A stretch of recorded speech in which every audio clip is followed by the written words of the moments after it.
Last video we did about money market in the financial market. Today we are going to talk about capital market.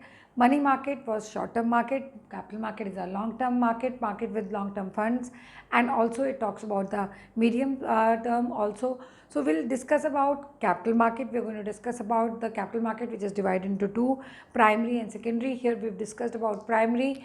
So we'll start with capital market definition, and there are some features and nature. This is not given in the book separately, but I've created it for you. So here we go. Capital market, what does it mean? It refers to the facilities and institutional arrangement through which long-term fund, both debt and equity, are raised and invested. Features are, it is a market for medium and long-term funds, and it includes organization. Which all organization does it include? It includes organization, institutions, development banks. Now, if you remember, you've done development banks in your plus one. The aim of the development bank is to talk about the industrial growth. So when they talk about when we talk about the banks which help the industries or which aim at growing the industry, these are known as development banks. Then stock exchange and commercial banks. This again you've done in your plus one. Make savings available for industrial and commercial enterprises. So for industrial use and commercial, so here we get the link of industrial part of it, we get the link out here, and commercial part of it, we get the simple link from here. Commercial we can get from here also. Enterprises, it directs savings into most productive uses. When you talk about savings getting into productive uses, we are talking about, yes, capital market. Why? Because there is no in between when you talk about primary market, right? So it directs savings into most productive uses, one, and it directly puts the funds into the right use. Like for example, if a company wants to invest and it goes to the primary market for the first time and it issues securities and it gets the funds and it wants to reinvest, so directly the money is getting converted into productive uses.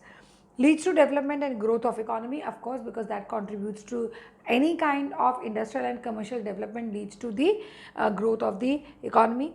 Ideal capital market is a one where finance is available at reasonable cost. It should be cheaper for sure. Anywhere where finance is expensive is not a very good idea. It is divided into primary and secondary, and the nature of capital market we talk about. Nature of capital market talks about it's for long-term fund. Again, basically capital markets are for long-term funds. Securities raised are equity, preference debenture bonds, and the outlay is not huge because it is in the multiples of tens and hundreds, so it's not very huge. Like in money market we have something like 25,000. Treasury bills are in multiples of 25,000. Here it's in not huge outlay, tens and hundreds. That's your choice. How many shares do you want to buy, or how many debentures do you want to purchase from the company, and how many company actually issues to you or allots to you. Investment yields high returns, of course, it's for longer time, so you get returns, comparatively the returns are higher. One, because you're the owner of the company when you become the equity shareholder. When you get preference dividend, that's usually higher than the debentures. When you become the debenture holders, you get fixed rate of interest. Again, that is higher than the normal rate of interest which is available to people or the savers from banks or other places. It is essential that market operations are free, fair, competitive and transparent. Yes, they should be clear, fair, free, no manipulations. People should know exactly what is going on in the capital market. It's very essential because some people are investing their money. It is their savings, and if that saving gets manipulated, it becomes very disheartening for the people. So it should be very transparent and it should be competitive. It should be healthy, competition should be there. Capital market should be efficient in respect of information that it delivers, like whatever information is provided in the capital market, through any of the medias or any ways, should be more affirmative. It should not be like negative, and minimize cost and allocate capital most productively. Of course, it should talk about putting the money into the most productive use, in the sense that the money which you get from in form of capital market, when you get the money in the capital market in form of equity, preference or any other kind, it should be used for the production purposes. So productive uses. It should not be wasted and misutilized. That we've already talked about in financial management. I think that is not to be emphasized at all. Next we come to is primary market. Primary market is also called a new issue market. Why? Because first time the securities are raised out here, deals with new securities issued for the first time. The essential function of primary market is to facilitate the transfer of investable fund from savers to entrepreneurs. So what happens is entrepreneurs are the people who take the risk and come up with innovative ideas and invest money, and they are the people who actually bring the new ideas, and they bring those ideas, the risky ventures, innovative ventures into business opportunities. So the savers give money to the entrepreneurs to establish new enterprise through issue of securities for the first time. So basically everything is happening for the first time out here. In this market, securities are directly issued by company to investors. So of course, like I told you, continuously we've been talking about productive use. Here what is happening is that company is giving directly the securities to the people who are buying it, right?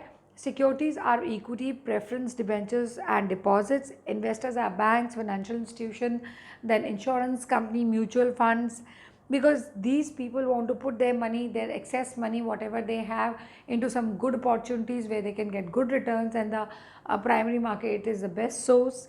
Then purposes, funds are raised for expansion, diversification, mergers, modernization and the project takeovers. So these are the reasons why primary market comes into the existence, and actually the shares are issued for the first time from the primary market.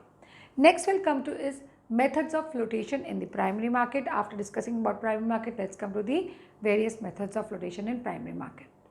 So we continue with the methods of flotation. The first method of flotation we're going to talk about in the primary market is offer through prospectus, second is offer for sale, third is private placement, fourth is right issue and fifth is EIPOs. You must be wondering why I am carrying this notebook with me and why my hand was like this while I was teaching you, and why my hand was not moving like this. Well, suppose this is a prospectus which you buy from the market. Like you have a prospectus of your school, you buy company's prospectus.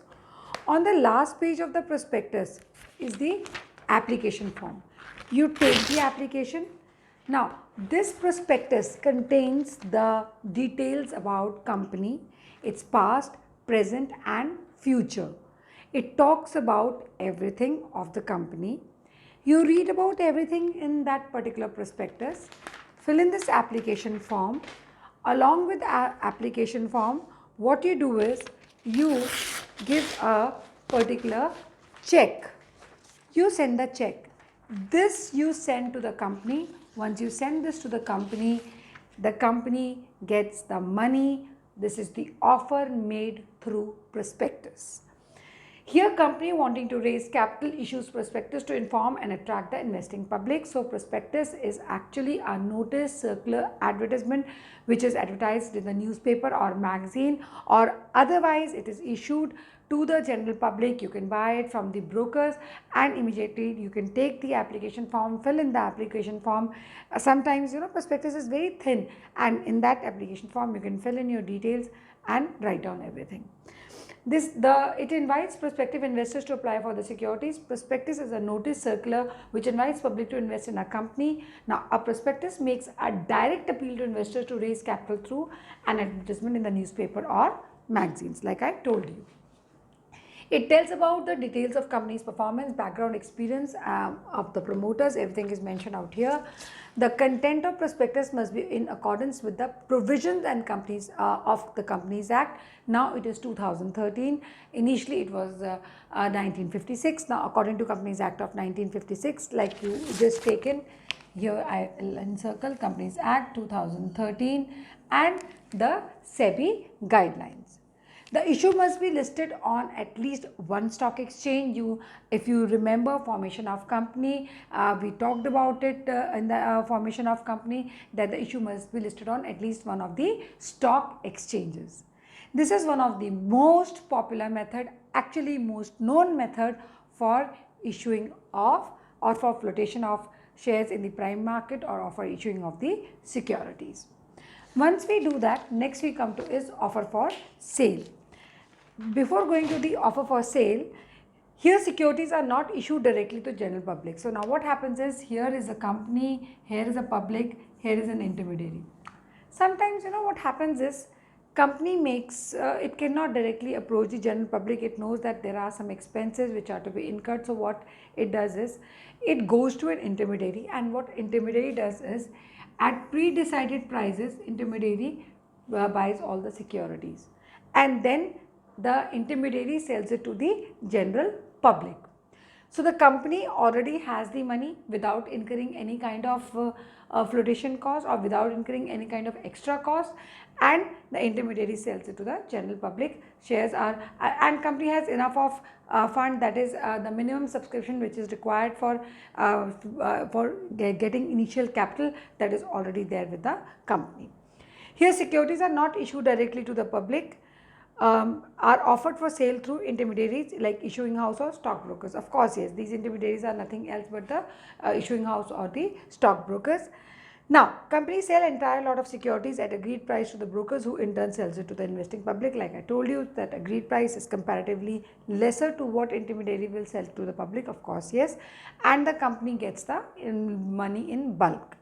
Now, the advantage is the company is saved from the task of making public issue as well as task of incurring any heavy expenditure, and this is the diagram which represents the offer for sale. This is offer for sale, and after this we are going to talk about is private placement. It is exactly something like this we are going to study right now, and then right issue and then EIPOs. Next we talk about is private placement. Now what happens in private placement is same thing what happened with the offer for sale. This company, there is intermediary, but this time there is no general public. The intermediary does not sell to the general public, but it sells the shares to the selected clients like UTI and other insurance companies, banks, LIC. Anybody can take, these are the selected clients which can buy the shares. So what happens is, again, company does not have enough money or flotation cost to incur. So what they do is they directly sell at an agreed price to intermediary, and intermediary in turn sells it to the selected clients. Let's come. Is allotment of securities by company to institutional investors and some selected individuals like UTI, LIC. Access to primary market can be expensive. Some companies therefore cannot afford a public issue and choose use of private placement. It is cost effective. It helps to raise capital more quickly than a public issue. Good for small companies, does not involve statutory or non-statutory expenses. So this is what we talk about private placement. Now, right issue. This is to offer new shares by a company to existing shareholders when an existing company needs fresh capital. Now what happens is, right issue we make it to the existing shareholder. It is their privilege. Whenever a company issues new shares or for additional capital, it goes into the market, it has to offer the shares to the existing shareholders. Once they refuse, then company can go and sell the shares to anybody else. So when an existing company needs fresh capital, this is the right or privilege to existing shareholders to secure it, to subscribe to new issue of shares in proportion to the number of shares already they have or held by them. This is known as right issue. Next we come to is EIPOs. Now what are EIPOs? So we've done with offer through prospectus, offer for sale, we've done with private placement, we've done with right issue. Last we're coming is EIPOs. Now what are EIPOs? Electronic initial public offer. Initial public offer is when the securities are sold for the first time in the share market and people buy it. Simple. But when it is done online, electronically, it is known as EIPOs. So a company proposing to issue capital to the public through online system of stock exchange has to enter into an agreement with the stock exchange for listing its securities to be traded, and is called initial public offer. First what we have to do is, we are talking about online system, and you have to enter into, of course, the online system of stock exchange has to enter into agreement with the stock exchange for listing its securities to be traded. So what do we mean by listing of the securities? See, on one of the stock exchange, the securities have to be listed. Once they are listed, then only will people come to know about those securities and can buy it from there. So that listing is very, very essential. One, listing gives you an edge over other companies which are not listed, and second thing, it enhances your goodwill, so investors know about you, they can discuss about you, and that's what as a company. So of course it makes a difference. Now, SEBI approved registered brokers are appointed for accepting applications and placing the order. Also, along with that, the company also appoints a registrar to issue having electronic connectivity so that he can connect all the things. Then the listing of securities is done. Once the listing of securities is very, very clear, the lead manager will coordinate all the activities, and that's how electronically initial public offer is done. So what is electronic initial public offer? When the securities are when the securities are sold for the first time electronically, that is online, it is known as EIPOs. I hope the methods of flotation are clear to you. Next we are going to talk about is nothing else but secondary market. Thank you.